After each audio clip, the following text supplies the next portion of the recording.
Hello everyone, welcome back to our channel. In this video, we are going to see how to block and remove ads from Facebook and Messenger app. To block all the ads, first of all, open your Facebook application and hit on menu button. Then click on the setting and privacy and go through settings. Once you are on settings, click on search icon and search for ad. Then click on Add Preferences, then select Add Settings. Scroll down and select Categories Used to Reach You. Then turn off all the categories.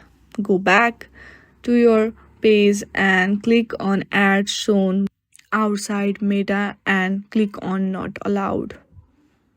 Then go back to the Who Can See Your Social Interaction and click on Only Me. This will block your all ads. Thank you for watching this video.